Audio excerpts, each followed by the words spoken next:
Justificados por la fe, un estudio sobre la epístola a los Romanos. Lección 6, parte 2, el amor para con todos. Leamos Romanos capítulo 12, versículos del 9 al 13, que dice: Nuestro amor debe ser sincero, aborrezcamos lo malo y sigamos lo bueno, amémonos unos a otros con amor fraternal, respetemos y mostremos diferencia hacia los demás. Si algo demanda diligencia, no seamos perezosos, sirvamos al Señor con espíritu ferviente, gocémonos en la esperanza, soportemos el sufrimiento, seamos constantes en la oración. Ayudemos a los hermanos necesitados, practiquemos la hospitalidad. En la sección anterior, Pablo hizo una serie de sugerencias sobre cómo podemos usar nuestros dones en el marco de una congregación cristiana. Hay muchos y muy diferentes cosas que los cristianos agradecidos pueden hacer por sus hermanos en la fe, pero la motivación para hacerlas es siempre la misma.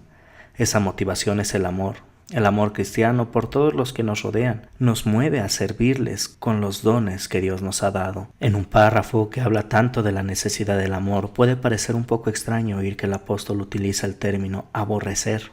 Pero note que es lo que hemos de aborrecer, lo malo. Cuando en la siguiente frase Pablo dice: sigamos a lo bueno, está indicando de otra manera lo que es aborrecer lo malo. Hay otra característica de esta sección que llama la atención.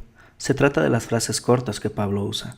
Aparentemente, Pablo quiere hacer una serie de sugerencias, pero sin entrar en detalle en ninguna de ellas.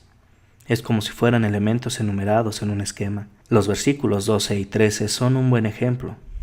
Dicen: vivan alegres, sopórtense con valor, no dejen de orar, hagan suyas las necesidades del pueblo de Dios, reciban a los que los visitan. En los siguientes versículos continúan las frases cortas, pero note que el círculo de las personas a quienes les vamos a mostrar amor se hace más amplio. Romanos capítulo 12, versículos del 14 al 16 dicen: bendigamos a los que nos persiguen, bendigamos y no maldigamos, gocémonos con los que se gozan y lloremos con los que lloran. Vivamos como si fuéramos uno solo, no seamos altivos, sino juntémonos con los humildes. No debemos creernos más sabios que los demás. Pablo sigue con la lista de las diversas maneras en las que un hijo de Dios puede manifestar el amor a quienes los rodean. El número de sugerencias que hace indica que hay muchas maneras en las que se puede manifestar el amor por los demás. El autor continúa utilizando frases cortas para dar estímulos adicionales, pero aquí hay también una diferencia significativa. Anteriormente, Pablo había exhortado a sus lectores para que les manifestaran amor a sus hermanos en la fe. Sin embargo, ahora amplía el círculo para incluir a los que no son cristianos como objeto del amor, diciendo: bendigan a los que nos persiguen, bendíganlos y no los maldigan. Muchas veces puede ser difícil expresar el amor a otros creyentes a quienes no conocemos, pero es mucho más difícil mostrarles amor a los que nos odian y que incluso nos causan daño. En esta parte de su carta, Pablo ha estado utilizando frases cortas, con muy pocas explicaciones de las exhortaciones que les está haciendo. Sin embargo, es tan importante que los cristianos les expresen amor a los que no son cristianos, que dedica los siguientes 5 versículos para exhortarlos a esa actitud. Romanos capítulo 12, versículos del 17 al 21 dice: no paguemos a nadie mal por mal, procuremos hacer lo bueno a los ojos de todo el mundo. Si es posible, y en cuanto dependa de nosotros, vivamos en paz con todos. No busquemos vengarnos, amados míos. Mejor dejemos que actúe la ira de Dios, porque está escrito: mía es la venganza, yo pagaré, dice el Señor. Por lo tanto, si nuestro enemigo tiene hambre, démosle de comer. Si tiene sed, démosle de beber. Si así lo hacemos, haremos que éste se avergüence de su conducta. No permitamos que nos venza el mal. Es mejor vencer al mal con el bien. Pablo escribe: procuremos hacer lo bueno a los ojos de todo el mundo. Los cristianos que reflejan en su vida el amor de Cristo no serán pendencieros ni causarán problemas en la sociedad en la cual viven. En la sociedad siempre habrá algunas personas que promueven ideas y actos que un hijo de Dios no puede aprobar. Entonces es necesario resistir a esas personas y hablar en contra de ellas. Muchas veces, hablar contra el pensamiento equivocado o contra los actos malvados de esas personas producirán enfrentamientos y conflictos. Eso puede hacer imposible que los cristianos vivan en paz con algunas personas. En realidad, es totalmente posible que esa confrontación pueda llevar a que los oponentes incrédulos les hagan daño a los cristianos. Cuando los cristianos resultan perjudicados, Pablo dice: no paguemos a nadie mal por mal, pero eso es muy difícil de hacer. ¿De dónde hallará el Hijo de Dios la fortaleza para no pagar mal por mal a los malvados? Aquí tenemos que mirar el ejemplo de Cristo.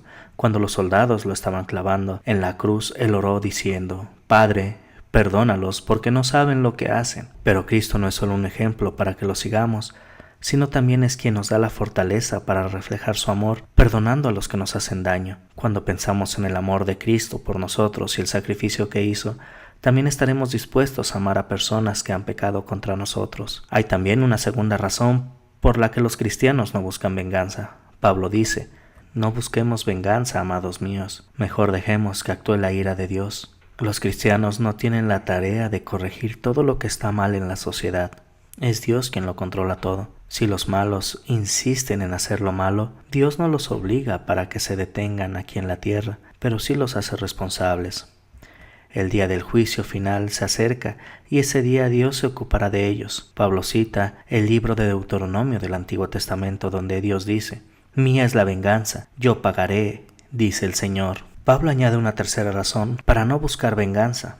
Después de decir no busquemos venganza, anima a sus lectores a tratar con amabilidad a sus enemigos cuando los maltratan, dando algunos ejemplos de cómo se puede hacer eso cuando dice: si nuestro enemigo tiene hambre, démosle de comer. Si tiene sed, démosle de beber. Luego Pablo da la razón por la que deben tratar con amabilidad a los enemigos. Si así lo hacemos, haremos que éste se avergüence de su conducta. A primera vista, podría parecer que esta es una manera de vengarse de los enemigos, pero evidentemente Pablo no quiere tener la intención de decir eso.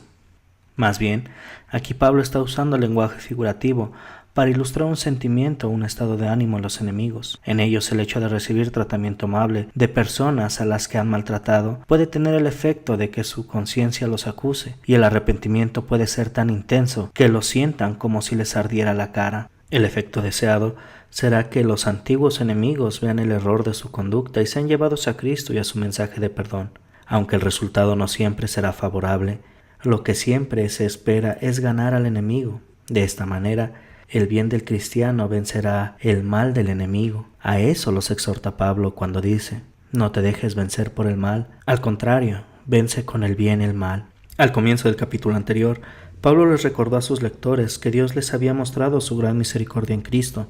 Dado que habían recibido la misericordia de Dios, el apóstol los exhorta a presentarse a Dios como sacrificios vivos. Una manera en que podrían hacer esto era llevar una vida que refleja el amor de Cristo hacia los demás. Esto incluía aún amar a los enemigos y tratar de ganarlos.